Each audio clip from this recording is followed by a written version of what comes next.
আমরা তো গালি খাচ্ছি, স্টিল গালি দিচ্ছে, আমরা কিন্তু সেটা কখনোই করি না। দর্শক আসলে ঠিকই জড়াই ধরে ছবি তুলি। এটা জিরো টলারেট। যদি আপনি করাপ্টেড হন, এটা আমরা কেউই মানি না। এজ এ প্লেয়ার হিসাবে, আপনার সাধারণ মানুষ হিসাবে ছেলেদের ক্রিকেটের পাশাপাশি মেয়েদের ক্রিকেটের অর্জনটাও কিন্তু বেশি আমার ছেলেদের থেকে। আমার মনে হয় তারা আরও বেটার ক্রিকেট খেলেছে বা বেটার কিছু বাংলাদেশ ক্রিকেটকে দিয়েছে। সব কিছুরই একটা লিমিট আছে। আমার মনে হয় লিমিটটা ক্রস করে গেলে তখন অ্যাকশন ছাড়া আর বিকল্প কোনো অপশন থাকে না। বিসিবির সঙ্গে অনেক বিষয় নিয়ে প্রতিনিয়ত ক্লোজ ডোরে, ওপেন ডোরে সবভাবে চেষ্টা করেছি বিভিন্ন জিনিস নিয়ে সমাধান করার, কিন্তু দুঃখের বিষয় এটাই যে বিসিবি থেকে আমরা এখন পর্যন্ত কোনো ধরনের সমাধান পাইনি। তারা বিভিন্নভাবে আশ্বাস দিয়েও সেটা ফেল করেছেন। তারপরে আমরা যতগুলা ইস্যু না হলে 15 থেকে 20টা ইস্যু নিয়ে আমরা বিসিবির কাছে প্রতিনিয়ত গিয়েছি, কিন্তু বিসিবি থেকে আমরা নট এ সিঙ্গেল সাবজেক্ট যেটার আমরা সমাধান পেয়েছি। তো এটা খুবই দুঃখের বিষয়। আর সব কিছুরই একটা লিমিট আছে। আমার মনে হয় লিমিটটা ক্রস করে গেলে তখন অ্যাকশন ছাড়া আর বিকল্প কোনো অপশন থাকে না। আমরা যে টাকাটা আর্ন করি ম্যাক্সিমাম আইসিসি এবং স্পন্সর থেকে টাকাটা কিন্তু আসে, এবং আজকে যে ক্রিকেট বোর্ডের যে টাকাগুলো আছে, আমার কাছে মনে হয় যারা ন্যাশনাল টিমে ফার্স্ট থেকে এখন পর্যন্ত যারা রিপ্রেজেন্ট করছে, বাংলাদেশের একটা জার্সি পরে খেলেছে, তাদেরও এখানে সেটার একটা অংশ আছে। আমার কাছে এটা মনে হয়, কারণ প্রত্যেকটা মানুষের কষ্টের বিনিময়ে কিন্তু আজকের যে ক্রিকেট বোর্ডের যে টাকা আছে, প্রত্যেকটা মানুষের হক আছে, এবং মাঠে খেলা হচ্ছে বলেই কিন্তু আজকে আমাদের একটা ভালো জায়গায় আমরা ক্রিকেট বোর্ড আছি। সো মাঠে যদি খেলাই না হয় তাহলে কিন্তু স্পন্সরও আসবে না, বা আইসিসি থেকেও যে রেভিনিউটা পাওয়া হয় সেটাও পাওয়া হবে না।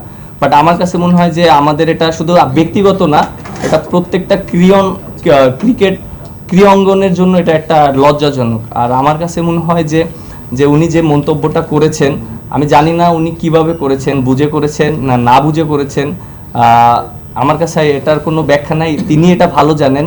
আর আমার কাছে মনে হয় যে তার যে পজিশনের থেকে এরকম মন্তব্য করাটা আসলে ঠিক না। যে মানে এটা আমার কাছে মনে হয় শুধু এক ক্রিকেট অঙ্গন না, যে কোনো জায়গায় কিন্তু একটা দায়িত্ব অবস্থায় থাকে এরকম মন্তব্য করা উচিত না। রীতিমতো ভুল বোঝানো হচ্ছে, অনেক সময় আমাদেরকে নেগেটিভ জিনিস বোঝানো হচ্ছে, পজিটিভটা আমাদের সামনে আনা হচ্ছে না। সেজন্য অনেক দর্শকরা আমাদেরকে বুঝতেছে না আসলে যে আমরা আসলে কি।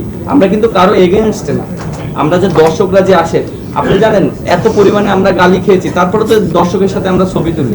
আমরা তো বলতে পারতাম যে না আমরা ছবি তুলবো না ভাই, কারোর সাথে তুলবো না, আমরা তো বলতে পারতাম। আমরা তো গালি খাচ্ছি, স্টিল গালি দিচ্ছে, আমরা কিন্তু সেটা কখনোই করি না। দর্শক আসলে ঠিকই জড়াই ধরে ছবি তুলি।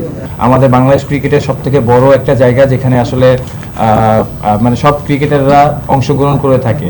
আমরা হয়তো বিপিএল খেলতেছি খুব কিছু সংখ্যক মানুষ, কিন্তু first division, second division, third division যারা আরও নিচে আছে তাদের অনেকের ফ্যামিলি চলে এই ক্রিকেটের উপরে, এবং এখান থেকে বড় প্লেয়ার চলে আসে। সো ঢাকা ক্লাব মানে ঢাকা লিগের ক্লাবগুলো ছাড়া আসলে বাংলাদেশ ক্রিকেট কিন্তু খুব ভালো একটা জায়গায় যাবে এটা আমরা আশা করতে পারি না। অবশ্যই আমরা চাই যে সব জায়গায় ক্রিকেট খেলা হোক, এবং আমরা মাঠে আমরা সব থেকে প্রপারলি ভাবে ক্রিকেট খেলতে চাই, এটাই হচ্ছে আমাদের সব থেকে বড় আশা।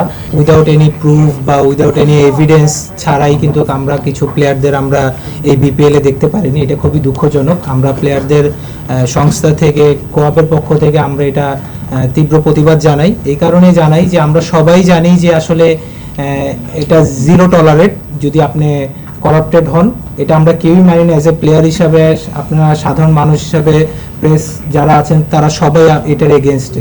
বাট এটাও তো আপনাকে দিতে হবে যে আসলে তারা কোন কারণে তারা দোষী হয়েছে। বিষয়টা আমরা সবাই আশা করেছিলাম যে খুব সুন্দরভাবে দ্রুততার সাথে সঠিক একটা সিদ্ধান্ত নিয়ে তাদের একটা সুষ্ঠু বিচার করা হবে। বাট এখনো পর্যন্ত ওই জিনিসটা বারবার ডেটই পিছানো হচ্ছে, বা আসলে কোনো ওয়ে এখনো পর্যন্ত আমরা কেউই দেখিনি। সো এটা খুবই দুঃখজনক, কারণ আমি মনে করি যে ছেলেদের ক্রিকেটের পাশাপাশি মেয়েদের ক্রিকেটের অর্জনটাও কিন্তু বেশি আমার ছেলেদের থেকে। আমার মনে হয় তারা আরও বেটার ক্রিকেট খেলেছে বা বেটার কিছু বাংলাদেশ ক্রিকেটকে দিয়েছে। সো তাদেরকে ওই এশিয়া কাপও জিতেছে, তাদেরকে ওই প্রায়োরিটি দেওয়াটা ইম্পর্টেন্ট। আপনি যদি দেখেন এশিয়া কাপ জেতার পরে অনেক মেয়েরাই আছে যারা এখন আসলে ক্রিকেট খেলতে চায় বা ক্রিকেট মাঠে আসতে চায়, কিন্তু এই ঘটনা ঘটার পরে আমি নিজেই অনেক দেখেছি যে আসলে ফ্যামিলি থেকে বা নিজে থেকেই ওই আসার সাহসটা পায় না।